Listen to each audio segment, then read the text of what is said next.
चला मुलांनो, आज मी तुम्हाला घेऊन जाणार आहे मलबेरीच्या दुनियेमध्ये.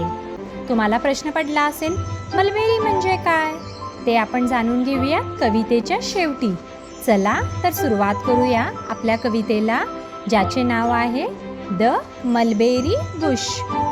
We go round the mulberry bush, mulberry bush, mulberry bush. Here we go round the mulberry bush, so early in the morning. लहानांना आता जाणून घेऊया या कवितेतील काही कठीण शब्दांचे अर्थ. गो म्हणजे जा, राऊंड म्हणजे भोवती, मलबेरी म्हणजे तुती, बुश म्हणजे झुडूप, अर्ली म्हणजे लवकर, मॉर्निंग म्हणजे सकाळी. मी आशा करते की तुम्हाला हा व्हिडिओ नक्की आवडला असेल. Please like, share and subscribe to the channel. Thank you.